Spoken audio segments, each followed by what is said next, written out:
Welcome to A Photographer's Life, the channel that takes you behind the curtain into the world of professional architectural photography. Join us now for an episode with some of America's premier architectural photographers. Today's broadcast comes from a recent Zoom meeting of the Association of Independent Architectural Photographers. This discussion is led by AIAP Director Alan Blakely. We hope you enjoy the show. If you do, please let us know by liking this episode and subscribing to this channel. Now, on with the show. Well, welcome everybody. I think we ought to get started here. John, welcome to you. I didn't recognize you coming in, but good to see you. Good morning, John. This case, in this morning, first of all, let me welcome everybody to the December AIAP Zoom meeting, and we're talking best practices about estimates, invoices, and licensing. And I brought this up because this is something that's been kind of top of mind and something that I've received by far the most email messages about from members and non-members as well, is questions about estimates, invoices, and licensing. Licensing is probably the bigger picture. Let me ask the question, first of all, when your client contacts you, do you say they contact you by telephone or email? Do you shoot them just kind of a rough price, or do you put together an estimate / quotation, or how does that look? What's your first response? I normally, if someone requests, just yesterday I had a designer send me an email requesting a quote, and I'll call them and talk to them first. Mhm. If they know the number of images, I can get them in the ballpark, very close to what the final cost would be. And if they haven't passed out by that time, then I'll usually put it in writing and send it to them. And do That's they? pretty much the same way that I do it. I'll go, if I don't know who they are, I'll go to the website and kind of see kind of what they're working with, if they work with other photographers before, kind of have a feel of kind of what kind of expectation that they have. And then if they have a certain number, a lot of times they'll ask for like a day rate. I don't have one. I basically price, by the image. So I'll just say, hey, how many images? And then if I'm hired, then I'll ask kind of for more information. We can kind of go down that road. So Anybody else want to chime in as to what your first response is like on that? It depends on the amount of information that they provide in the Yeah. initial email. I mean, usually you can tell if they have experience doing this or not. Yeah. And so oftentimes if it's a really short email with just like, oh, how much do you charge? That's when I just start a conversation and I try to get them on the phone. Kind of old school in that regard. I like to develop a relationship early on with my clients. And so I'll just find out kind of more like what their absolute needs are, what the intended purposes of the images. And then from there, I'll work on an estimate that I just send over as a PDF and whatnot. But I usually avoid giving any sort of pricing, either just via email or over the phone, because 9 times out of 10, those never book anyway. Yeah. That's what I find too. Oh, Yeah. sorry. Go ahead. Yeah, Darren. Yeah. Thank you. I found the same thing. I try to get people on the phone as soon as possible to get some of those, foundational bits of information, settled, what they're looking for, what the scope of the work is, and, if there's other parties involved and so on and so forth. And I also find that, 9 times out of 10, if I'm just responding to an email, like, how much do you charge? That almost never comes back. Like they I guess are price shopping or something, and even if the number that I come up with is probably pretty close to what I would estimate anyway, just based on experience. If I did have a fuller conversation, a lot of times that kind of response doesn't work. So I think it is building the relationship as soon as possible is really the best way to go. And I think, but frankly, a lot of people aren't really looking for that. So it's hard to figure out how to keep that boat sailing, in a sense. And I find that a lot of times I'm one of the first guys to ever respond whenever a client reaches out to people, because obviously they're looking at AIAP usually, and so they're reaching out to like pretty much a few of us on the list, and Yeah, the majority of the time I end up getting awarded the jobs mainly because I'm the fastest at responding and I'm the most like concise and detailed when it comes to my responses. That's such an important thing. I've talked to a number of clients over this last year, kind of to try to understand their decision-making process. And there's been a lot of them that have said that I got the job because I was the only one who called back. I'm the only one that responded, which just is amazing to me.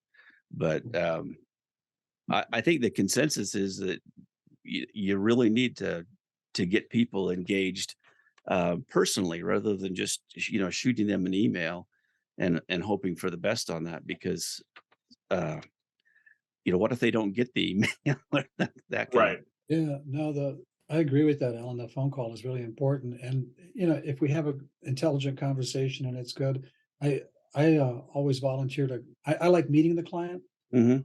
and if it's a large project, I want to walk through it, see what their expectations are. Yeah, But absolutely. meeting the client is really important to me because while maybe 30 years ago, I would have taken every client that called. Today, I'm fussy.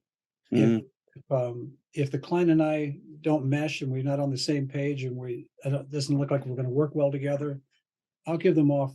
I'll recommend somebody else for them because I just don't have time for that. I mean, Yeah. I yeah, think and it following up happens. is It also happens.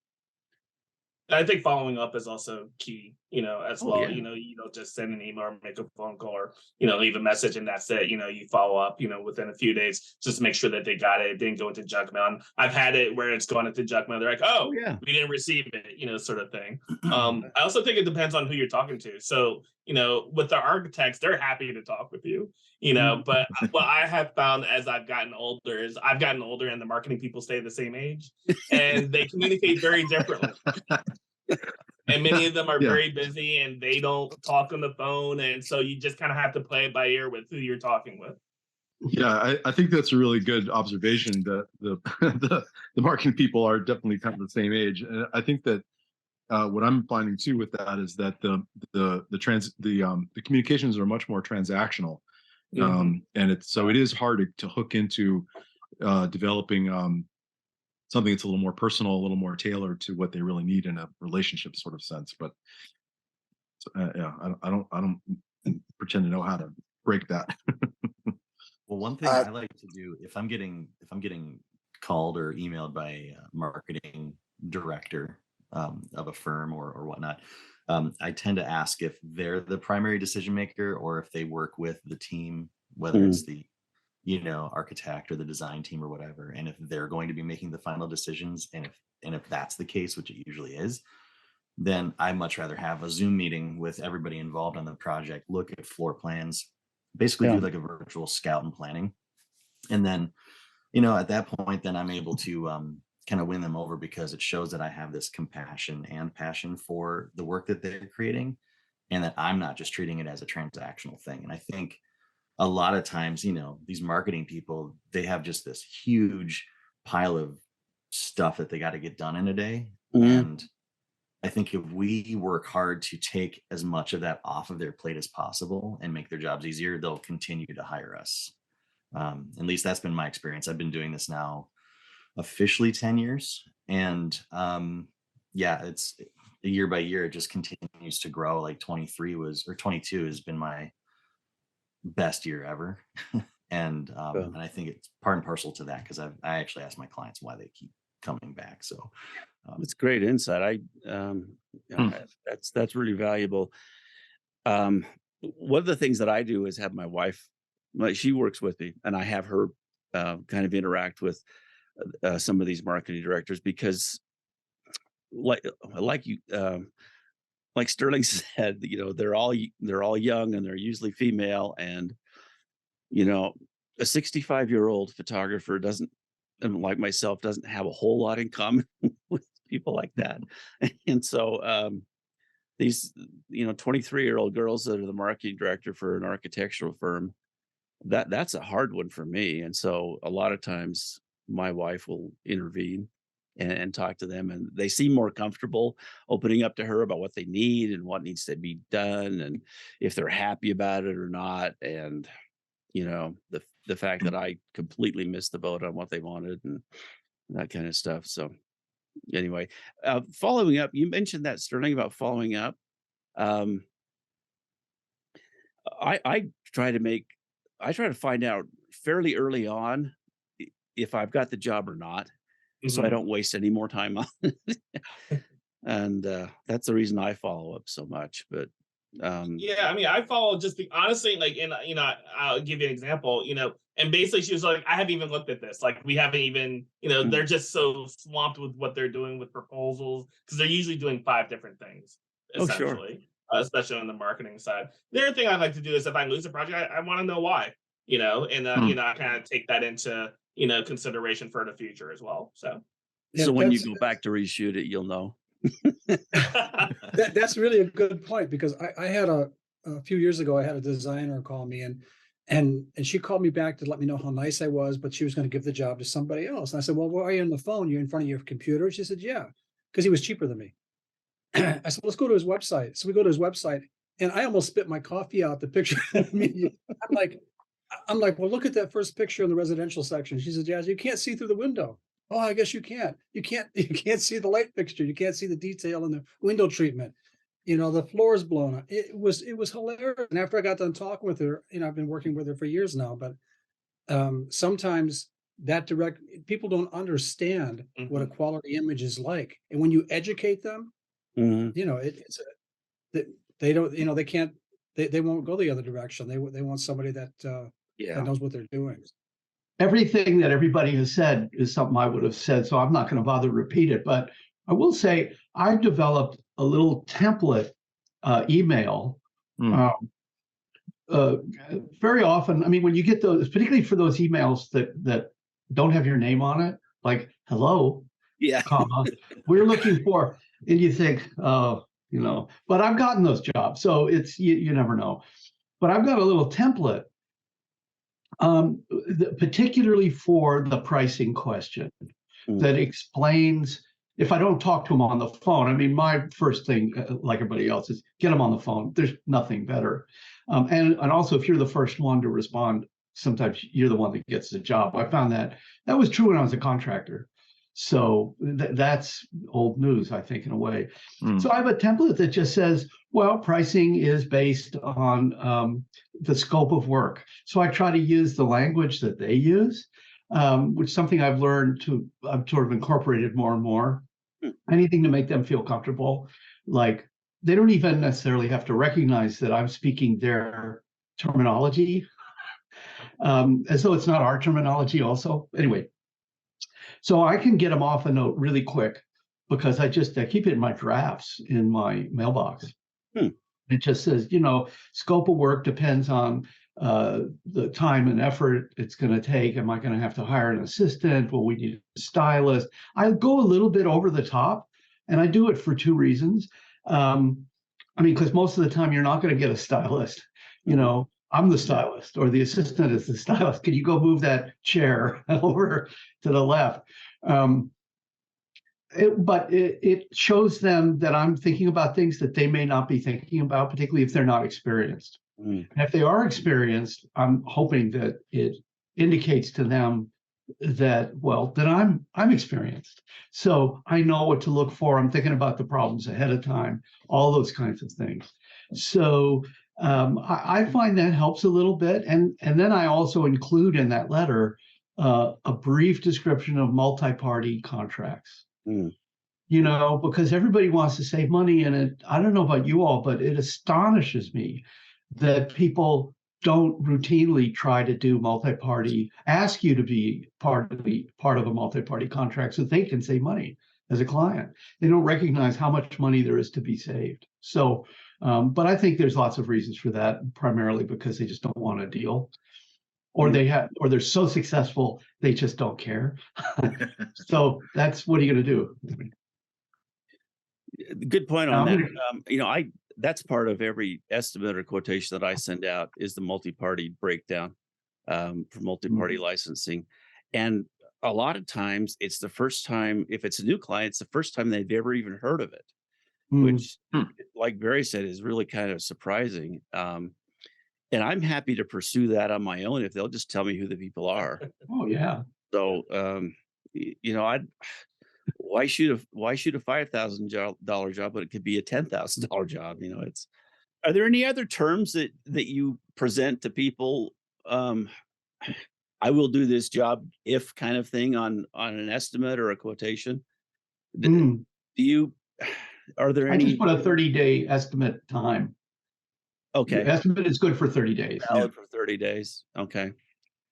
I don't know if that means anything, but it protects me if they change, if they come back to me later and the scope of work has changed. Well, too, if you have that conversation about what the scope of work is, and I mean, at least for me anyway, I write out as much detail as I possibly can about what they've asked for on that quotation, and so that if anything changes on that, I'm not held to that price. Yeah, and also in my proposal, so it also doubles as the agreement. I have basically an optional services. So I'll say, okay, this is, this is what we priced at. But if you want additional images, it's this much per image. If we want to add additional parties, it's this much a percentage per party. So it's already built in. So if they have like, hey, what if we have this? It's already in the proposal for them to figure out. So, and does that serve as a contract then if they accept that? It does, because I rather would give them one thing than two. Okay. Yeah. Anybody else, does your proposal then become the contract? And Yeah, that's how I do it too.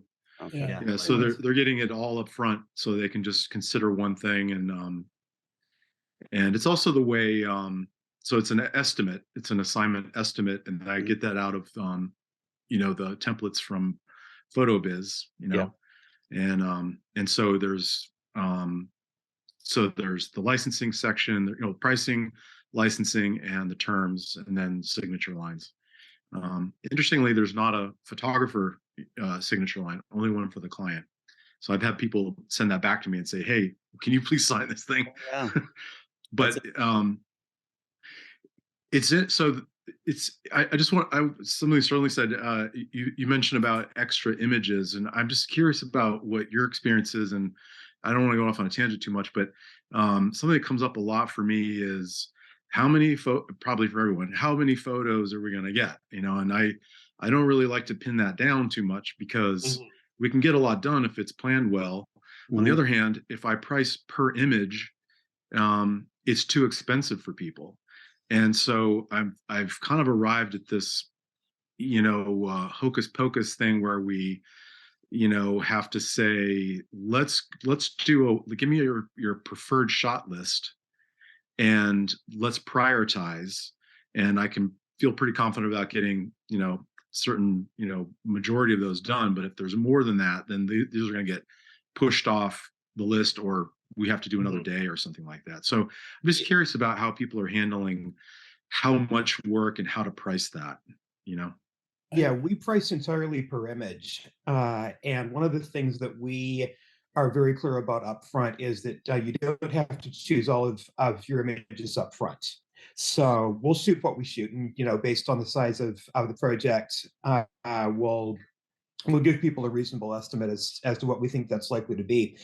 But we basically say that if you need, say, 6 or 8 now for an estimate or an award entry that you're wanting to do right now, then sure, license those now. You can then license more down the road if you want to.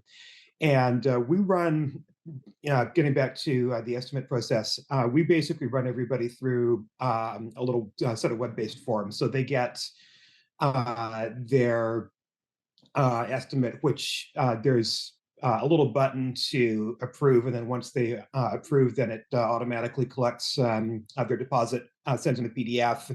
And if we've scheduled it up to do so, then they can also essentially choose their days, or choose or confirm what we've already chosen for them. It's so interesting. So so you mentioned something about your production model, which is your pricing per image. So you're going and just shooting what you think should be shot, or is there how much input from the client are you getting? And I found that if I do that, I run into the issue of possibly shooting on spec, which I don't do, and also missing some of the client's input. Yeah, which I find sometimes doesn't work.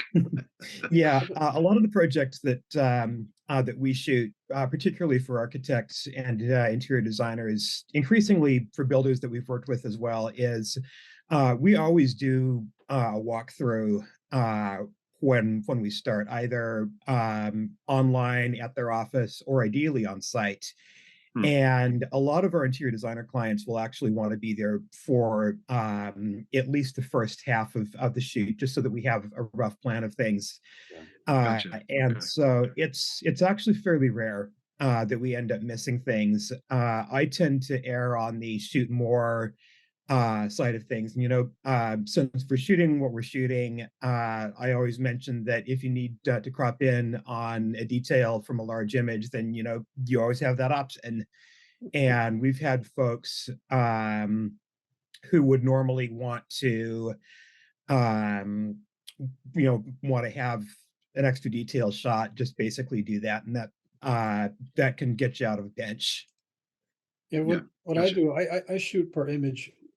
That's the way we base our price. And if it's a new client, we'll discuss about how many images they're looking for their portfolio, and I'll shoot that. And I'll generally shoot some additional compositions.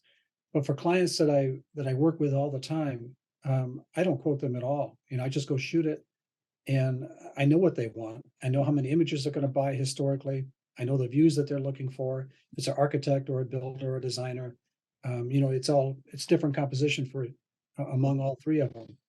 But I've never had an issue where we miss something, or where we're worried about, and a detail shot, by the way, I don't advertise, or I don't even suggest you crop in to get a detail shot. If they want a detail shot, I'll change the lens and shoot it. To me, it's a much better image, especially if you're shooting a detail for an interior designer. And it works for us. The business models work really well for us. So if someone needs a price and they say, I want 10 images, I know on my head, right in the ballpark where that's going to be. And it's worked out really good for us. You bring up think an a lot of interesting it- point, though, about the detail shots. If I could just kind of interject here a little bit, that to Yeah. me has been just such a pain in the backside to with interior designers wanting details and these cute little tight shots. And so I just have to walk away sometimes and let my wife get it set up and then come back, because it's just to me, it just consumes so much time. They're Just- definitely the most picky for sure. yeah. It's like a product shot. Yeah, It is. exactly. It's like Yeah. I'm shooting for Yeah. the manufacturer. Yeah, So- what I find though is I actually use that as a value added feature on set if it comes up, and because people want those, it's really for Instagram. Oh, and absolutely. for other social media. So they want to, like, and sometimes I find it by accident because I'm just zooming 100% to check focus, and it's like, oh, that's actually kind of a cool shot. So look what you can do. It's a gigantic file, so you got a lot of latitude to do that, and people like that. So but I hear he's, like, then you also are kind of opening a Pandora's box a little bit about somebody doing that in a way that is actually not successful because they don't really understand where the plane of focus is, or they don't understand composition or whatever. But I don't know. I don't find that happens that often. So Yeah, this is not quite the same thing, but I was visiting friends that had a little mountain cabin, and I took a shot. They had a fabulous view, and I took a shot of the view with my just walk around little Fuji thing. And he said, "Gosh, how come when I try to take this picture, it doesn't look this good?" And I said, "That's because when you take this picture, you've got a zoom lens in your head, and you're disappointed that your phone can't do that." Right. And I said, I have a zoom lens on this camera. That's why I'm able to focus in on that stuff. And I think that psychology also applies to, particularly to close-ups, particularly more than anything, because you can stand in a room and their head will shut out everything except that little vase or lamp or whatever it is. So anyway. Yeah, I don't know what that's not much help, but it's just a way to get in their head. Yeah. I also They really, Oh, go ahead. Sorry, go ahead. I think it depends on also, I mean, I have some clients who they know exactly what they want. They've got these 12 images, they've got the renderings, and this is what they want. And then on the other end of the spectrum, they have no earthly idea. And so I'm basically prepared for everything, as a certain point. Also, with all the experience that we have, I think we're capable of making our own shots. And so, a lot of, if I'm talking with a marketer, I'm talking in their language. If I'm talking to their architect, I'm talking in the designer language. And it's very much a design process, very similar to the way that they work with their clients. And so that's the way that I kind of treat it. Mm-hmm. Well, for those of you who don't know, Sterling actually is an architect as well. So Oh, that's cool. he has a little bit of an advantage in that regard. Interesting. That's cool. So you have my sympathy. Yeah, he's got some training that gives him a little bit of an edge. I wanted to bring up just a couple other terms that I've added to my quotations that I don't know if they irritate clients or not. But one of them is I insist on a closed set. I don't want any other photographers or videographers there while I'm shooting. And that happens occasionally, especially if they invite me to shoot on, like their open house media day kind of situation. There is no way I'm going to do that. And I've had other situations where I'm shooting for the builder and, this home has just been completed and I show up and the interior designer's got a photographer there and the landscaper's got a photographer. And, anyway, I just insist on a closed set. And that's just the way it is. Otherwise, I'm just not going to come. Well, those are terms that wedding photographers put in their contracts all the time. Oh, yeah. And so God, I never even thought of doing that. It's not something I've run into a lot. Maybe I've just not this experience, but if you had to explain why that was, then you could use the wedding photographer, because everybody's been to a wedding. And everybody knows what a pain in the ass their friends are. They're people that are sitting next to them or in their way with their phone. Yeah. So, it's an easy, good. Wow. That's a good analog. Yeah. Yeah. The last time I put these in after a really bad experience where I had a builder. I was the primary photographer there and there for a long time and charging the most money of anybody. But there was another photographer that came in for the interior design firm, which chose not to license with me because their photographer was cheaper than the licensing fee that I was going to charge. And that photographer insisted on all the lights out completely in the interior. Oh, yeah. And I don't shoot that way necessarily. I mean, sometimes it lends itself to that, but not always. And so it was just a fight over light switches. And I nearly walked off the job. It was just too much. But so no more. So that's one of the terms I have. What about payment terms? I wanted to get to that before we got too far down the line. Do you talk about how you want to get paid at the quotation time? I always ask for every client. We've been doing this since 2007. We're advertised as green. We don't use paper.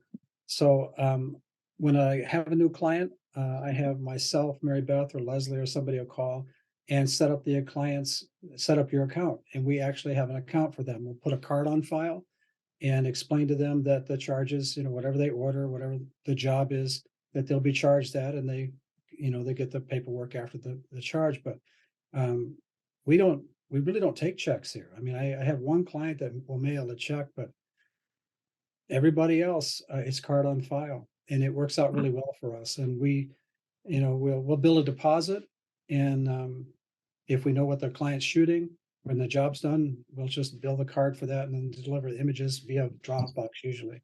But we do a card on file, set up a client account. Everybody has a card on file. All of you guys got a card on file somewhere for some service. Oh, sure. Yeah. It's something that it's second nature for anybody anymore. Well, I have a question because I've heard you say this. Did you have any before? So have you had any, because I don't have the confidence to just ask this.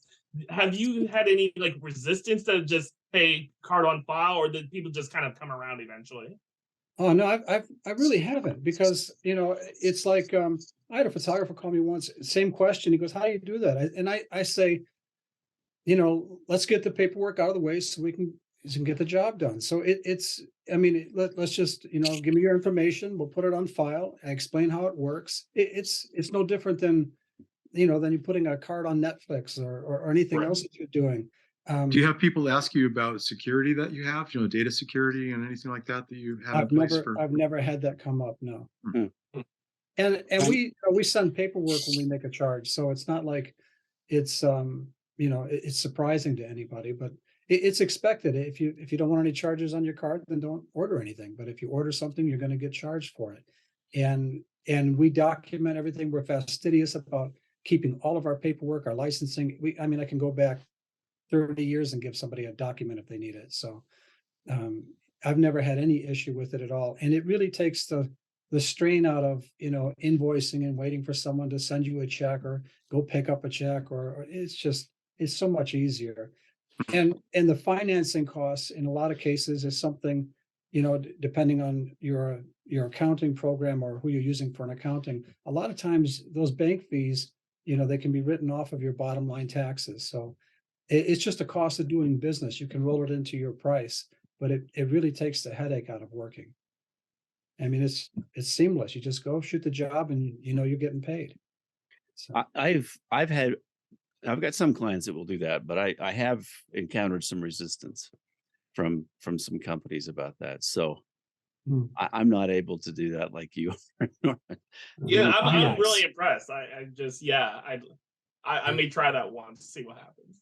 I just asked for cash in advance. It's I think you're more afraid of it than they are. It's possible, yeah. Yeah, I mean, in an interior designer, you all work with designers, right? They get a retainer. The retainer is usually on a piece of plastic. It's the same thing. If you want to hire me, retain me. If you don't want to hire me, don't retain me. And this is the payment. I take everybody's credit card. But I think you're more afraid of it than they are. It's just that's the payment we accept. If you don't want, if you don't want to do that, you can hire another photographer. It's not going to hurt my feelings.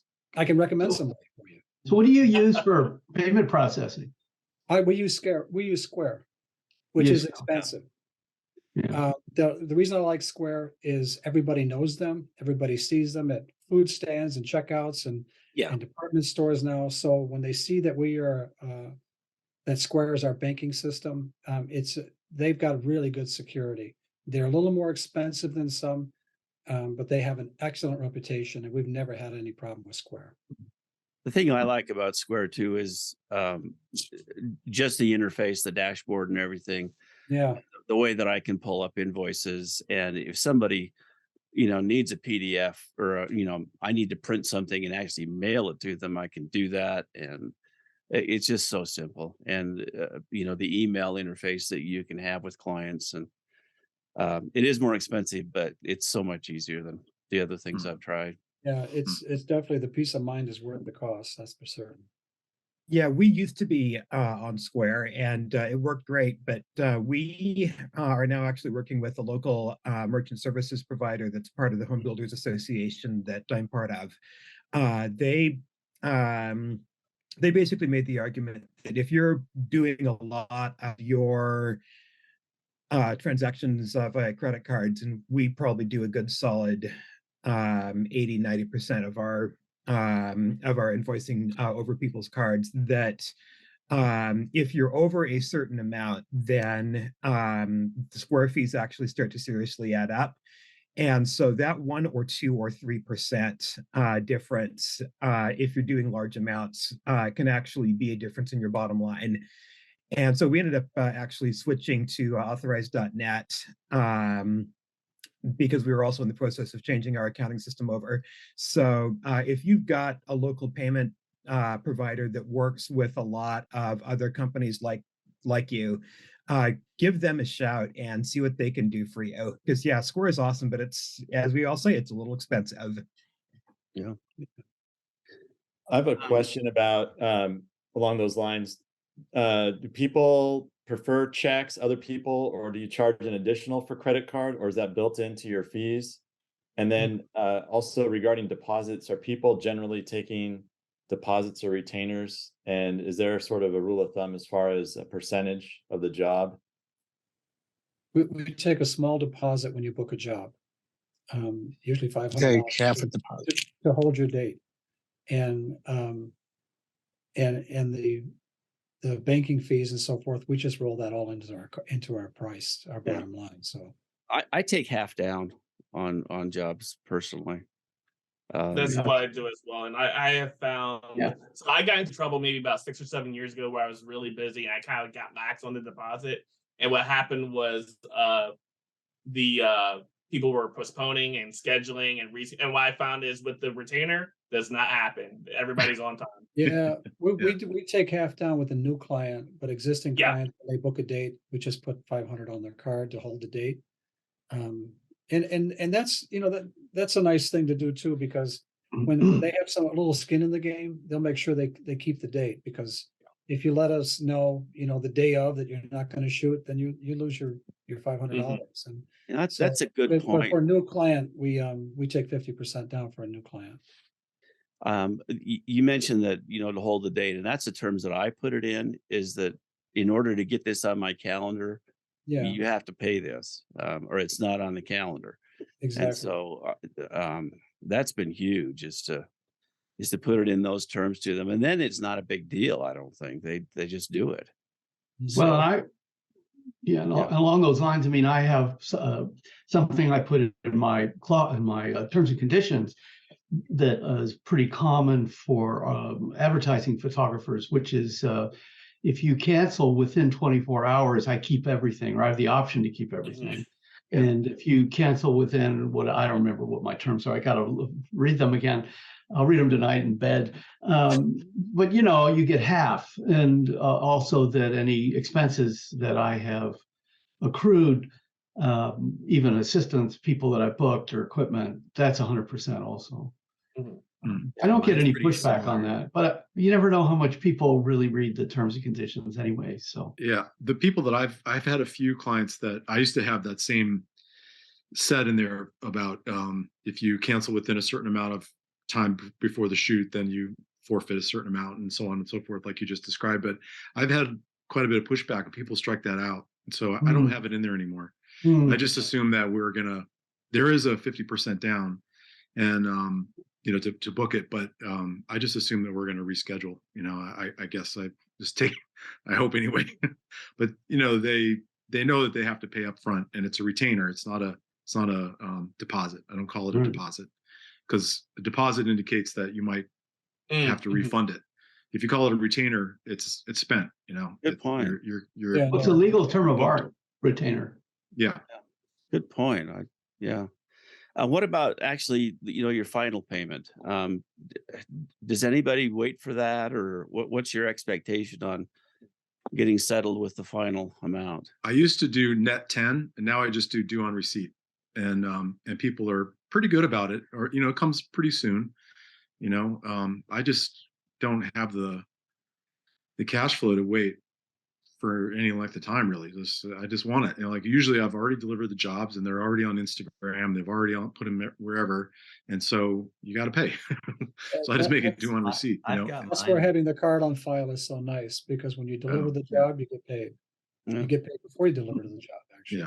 And that's a good way of looking at that, Norman. The way I've got mine set up is and it's in the terms and conditions, where I will bill for the full shoot at the end of the shoot. So it's 50% down, and then once I'm done shooting, then it's another 50% that they get billed. I begin processing the images. Sorry, I'm getting a doorknob now.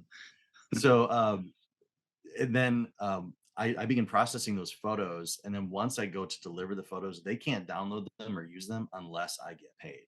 Now that's normally with like new clients and I'm building relationships with. Once I've got a good established relationship with the clients, then really I'll let them have the images, but they usually pay within 15 days. So in my terms and conditions, it's in my licensing terms,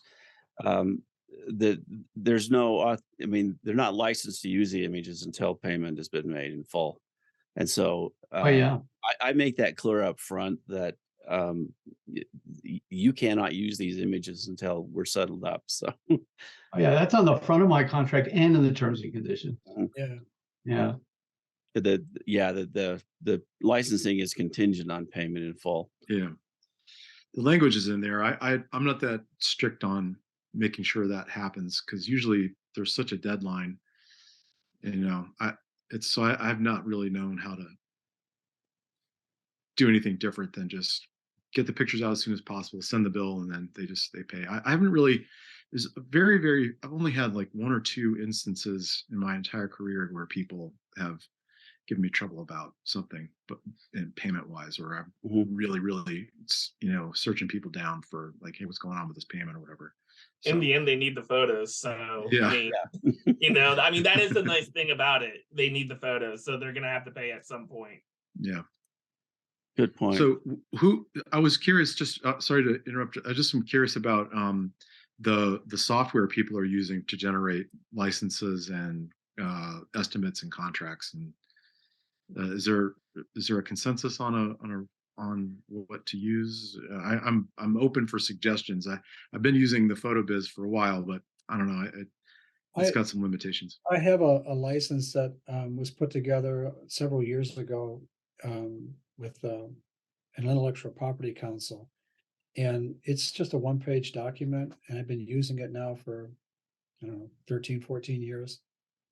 Because some of the licenses from software like you're talking about that you download, they intimidate the client. In some cases, they scare them to death because, there's this document, that document. And this is really simplified, and I'm willing to send it to anybody if you want to look at it. You can use it. But it's worked really well for me. It's self-explanatory. Anybody can understand it, and it protects me. I've never had an issue with an attorney when someone's stolen from us, or with Pixie or anything like that. It's really worked out well. Yeah, I don't use the canned templates. I've modified mine significantly, so it's like a one pager. It's really, really easy. But I'm just wondering, like from a platform standpoint and workflow, like generating that stuff and license tracker, and I don't know if that's really even valuable any longer. But Pixie. Well, that's Pixie. That's our next stop on this discussion, and I wanted to get to that before the top of the hour, and that's licensing. And I think most of us are probably using Pixie at this point. A lot of us are anyway. And as we've been talking about this, and in my discussion before this, we really started into this proper, I wanted to maybe give the option of and see what you thought about inviting an attorney here from Pixie to maybe have a discussion and offer some insights. And I'm talking about David Deal. I don't know if any of you worked with David. I work more closely with him than I'd like. We correspond daily, but I thought I would invite David maybe to sit in on a discussion with us here in the next couple of months and just see where we are. Is anybody using anything other than Pixie or just on your own to track licensing and to track infringement rather? Yeah, not for licensing specifically, but I'm using my CRM system for pretty much as possible. We're on Zoho, so we get CRM invoices, books, and WorkDrive. And that's not seamless. So if you are technically inclined, that's a system that works really well and is actually fairly cost effective. I've seen some really good stuff come across my email from the folks at, I think, Bloom. And if I were starting fresh, I would probably take a look at them. They have seemingly grown in the last couple of years. We were looking at them when they were under their previous name and they weren't quite mature enough. But that looks interesting as a sort of combined business management thing. We were basically serially dating CRM and studio management software for a while, and ended up basically coming down to the conclusion that, well, if we're going to do this, we kind of have to do something that's customizable, because none of the studio management software providers out there think the way that we architectural photographers think. That's true. And have the sort of licensing issues and all that that we do. So they're mostly geared towards wedding photographers. Yeah. Anybody still using Digimark? Answer that question. Nothing. Digimark was a we used them years ago, and it worked a little bit, I guess, but I found Pixie to be, whatever software, whatever their algorithm is, I find them to be phenomenal. Yeah. I am thinking about a petition though to have them change their name. Yeah. Because I get email or calls nearly every day saying, I got this email. Is this really a company? Yeah. Yeah. I wish they would change their name, something with a little more teeth in it than It Pixie. just, yeah, people don't take it seriously until they, they get the demand letter, and then they think twice. But they've been excellent for me, and it sounds like for many of you, they've worked out really well. I'd love to hear about them. I don't use them, but I should, I Okay. think. Yeah. Oh yeah, you Likewise, really yeah. should. Yeah. Oh my goodness. Yeah, it was such an eye opener. I uploaded my entire archive, digital archive anyway, for the last 20 odd years. And they came back with hits that I just could not even fathom. Thousands of infringements. And Yeah.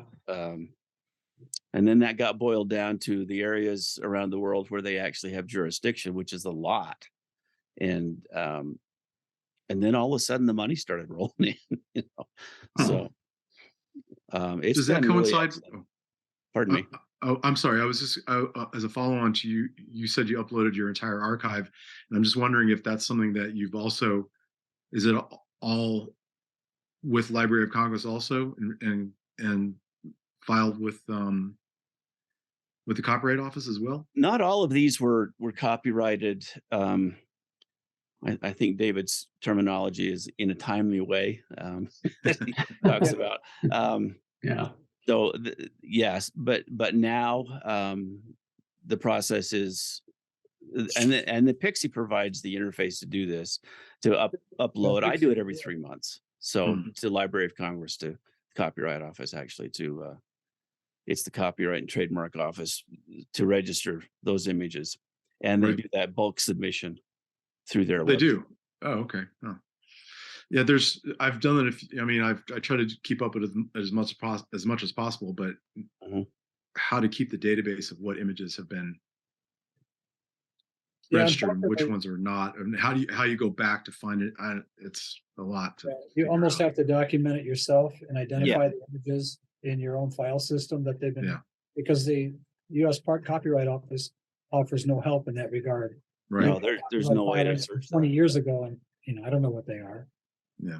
So but Pixie's been really helpful with that too. They'll take a batch of our images and take care of it. So yeah, they seem to be the one that drives that too. They'll say, we need to get this year taken care of, and okay, that's and they do that, which is pretty amazing. I think we're going to wrap up here, but I wanted to kind of introduce the next meeting that we'd like to have, and this is in leading up to the PMA convention. I don't know if any of you have ever gone to PMA, the Photo Marketing Association. What I'd like to do is present them with a wish list for equipment from the AIAP as to what cameras and lights and whatever else architectural photographers would like to see or would hope to see from these manufacturers. And PMA, I believe it's in end of February. And I would like to be able to at least present this to the association and say, this is what, this small, insignificant part of your market is and what they want. Because I don't think we have much of a voice when it comes to the manufacturers, but there's sure some things that I would like to see different and changed and new and better and those kinds of things. So I'd like to have that discussion in January. And so I'll schedule that meeting. And if we can kind of think about that, and then we'll probably, add an additional subject to that at that point. But I don't have a date for that yet, but I will shoot out an email to everybody with regard to that. Anything else that we ought to bring up before we wrap this up? Anybody sitting on something you want to talk about? David Papazian. I'm sorry. Go ahead. Well, David Papazian couldn't be here, but he gave me a few questions he wanted to approach with the group. Yeah. And for those who don't know, David is a architectural photographer based out of the Portland area. Now, it's not Yeah. related to licensing, but he's wondering if the people that you find in the photographs, are they generally models that are there or people that are there on site, or are they composited later in post, like from stock photos or something? That's a good question. Thoughts? Most of the time it's like, at least for my stuff, it's people that are there on site. We'll use just local people as models. We have in the past hired models, but that's always a bit of a frustration on the shoot day, because if some models are part of any sort of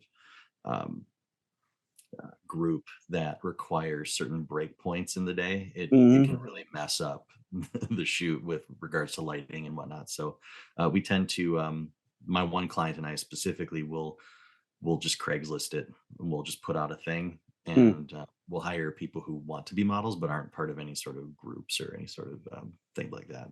Yeah, if we have a shoot and they want people in it, we'll have a model release for them. Like if it's an employee that'll be dressed for the shoot, we include a model release with our license, so we can use the images and we don't have anybody come back saying, you know, a modeling fee. Or we'll hire models, but we usually don't shoot images of just, you know, people that happen to be there. I don't like doing that. Yeah, One thing- similar. I don't. Oh, go ahead. I'm sorry. I'm sorry, Sterling. You take it. Yes, similar. Like I don't like doing it. I will say I had that request for the first time this summer. Top 20 firm. And apparently they do it all the time. And like, you know, I don't know the ethics behind it. You know, we went ahead and did it. But I think it's going to be a much more common request as time kind of continued. So I'm not sure how to bridge that gap because I don't like doing it. But we did it. What do you do for model releases? Do you paper or electronic? I use a paper. I do electronics. Yeah, I use a paper release, and then I just scan those use- instead I of use my a- client PDF. I use a paper model release. Yeah. Because- I don't like doing it, and our policy is that if they want people in the shots, they need to cast them. I don't want to be casting people at this point. And I don't want to be trying to find people on site necessarily, and that happens a lot where so I will ask, you know, the firm to provide people, and sometimes they'll bring in their staff to populate the shot, and that's fine. But I'm really tired of blurry figures going down a staircase. Yeah. But you know, the advantage though to the blurry figures is that you don't focus on the faces. Because what I think is, I shoot other kinds of work, and if there's a living thing in a photo, that's what your eye goes to. And so at least if it's blurry, they're not going to spend as much time looking at it as they might at the stairs. I find architecturally having people in the shot a lot of times just takes away from the whole point of the shot. You know, yeah, there's a lot of people, a lot of students in this building, you know, big fat hairy deal. You know, what they want is they want a picture of the building or the space, not the students. So I agree with Alan. I'm tired of it. I mean, I see so much of it. Well, yeah. I mean, Norman and I have been shooting a long time, and when I started out, you just didn't do that. You know, it was you clear the space, you make it look like architecture, and but now I hear over and over, well, it gives it scale. And I'm thinking, how big do you think people are? You know. And if they've never been in a building before. So I don't know. Well, I would like to make a pitch for, I have no financial interest. The only decent online or not electronic release that I know of is Easy Release. And you can set it up as a template per job if you need to. And it becomes very simple. You know, you take the picture using the app, it puts their picture right into the release, and you get their email, and then it sends it to them. So nice. Particularly on an iPad, it's a little easier on an iPad than it is on a phone. It's very fast, and it's pretty stressless. And I think the easier you can make it for people, the better. And it's based on, you know, the Getty. Getty is the 100-pound gorilla for all this. So it's totally legal, and yeah, it works pretty well. And they don't charge a fee. Barry, what was that called? What's that? was it called? It's called Easy Release. The other thing I like about the electronic is, for example, if I'm shooting a university, for example, and we're using, the college students, they're always very agreeable to help out. And Oh, so, yeah. instead of giving them paper, I mean, they don't even ask. It's just like, oh, it's an adult asking me for something to do, and they'll just go ahead and do it. So, Yeah. it's easy for them to just sign the iPad. They get an email, and it's done. They're used to being on camera. Yep. It's different. Until they become famous. Then they sign them auto release without, or they won't do anything. Yeah. I'm glad you brought that up, Justin. That was a good question. Did David have anything else? Yeah, he did have. It's again unrelated, but he wanted to know how people are cleaning their sensors, if they're doing it themselves or they're sending it out. I clean my own. I do both. And I'm going to be doing I'm going to post a video on the YouTube channel here in the next month or so. I have a device that I've had for 20 years that I created for sensor cleaning. I will show you how to make it. Wow. And it will save you so many headaches for dust in your lenses and in your camera body. So it's an easy tutorial. I'll put that together here. I've had it ready to go for a while, and I'll get that out there. But I send my stuff into Canon every year. I'm a Canon user, and I'm in that Canon Professional Services program, and so it's free. So my camera body's going every year to get cleaned and everything like that. But I, like Norman, I do the same. Every thing. shoot, I clean my sensor. I check my sensor before I ever shoot. So I clean mine usually before every shoot, and every year I send my camera bodies out for a CLA. Yeah, and I've never had a break. I've never had a camera breakdown. I mean, to me, it's back from when I used to shoot stills on film sets, and it was check the gate, on the Panaflex. But yeah, I do it all the time. Anything else, Justin? Or that was it. And Pixie, he was wondering about if people are still using Pixie and having success with that. I think you guys have answered that question. Yeah, I think David just signed up with that, and he seemed like he was having a good time. But we should all get a fund going so we can get Barry to sign up for it. I have T-shirts made up. Barry needs Pixie. No, Gil will take care of it. There's no cost, low cost. I was really reluctant because I just wasn't sure with the name Pixie if they were for real. But my goodness, I mean, they've sent me thousands of dollars this year. So I started out and I sent them 10 pictures. I put my toe in the water, and they had 5 valid violations out of those 10 pictures. Oh my God. I couldn't believe it. And like you, I haven't got my entire catalog uploaded, but I'm into the film base now. I'm surprised how many film shots are being used. I mean, it blows me away. I shot something, in 1992, and it comes up on Pixie. I can't believe it.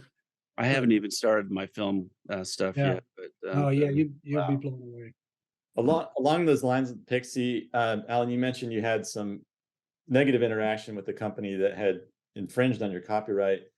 Was that the only sort of pushback you received personally or directly? No. That's one of the stresses that I've had this year is that I've had a lot of people will get the email or the telephone call from Pixie, and then they call me and they want me to fix it for them. And so I don't take the call if I can help it. And if I do take the call, I say, I'm sorry. I cannot, by contract, I cannot intervene. And I let it go at that. And then I also have an email template that I shoot out to them. If they do happen to email me, this big, long thing about how they are being taken advantage of, I send that out and just saying the same thing, that Pixie's authorized to pursue all infringements and that I cannot intervene in this situation. But I would say mostly it's my local market, lower budget stuff where I get the worst pushback and have the most irate people. The big companies tend to settle this stuff. And, it was an oversight. We'll take care of it. Yeah, sorry about that. But it's I've got a landscaper that has dragged on for months now, and it's escalated to the point of going now to court. And I've gotten calls, a lot of calls on that one. So I just try to avoid all that. Sometimes, there'll be weeks I just don't answer the phone because I don't want to deal with these folks. So if you want to get a hold of me, you have to email kind of thing. I'm like you, Alan. When a client calls me, I'll just say, they represent us. They're our photography. I call them our agent, and Mhm. you deal with them. And oh, well, I'm licensed to this. I said, yeah, but the person you gave the photo to is not. So and that's usually what it is. It's a third party. Someone they think they own the pictures. They never Yeah. read their license. And Well, and to bring this kind of full circle, we need to it's have that on. always the lower end clients that give me that'll call me.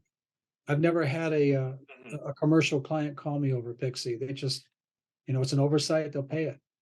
And The and bigger it's clients, they know better. I mean, they understand Oh, yeah. copyright. They have to deal with it themselves, right? well, So especially there's no architects. argument. Right. Yeah.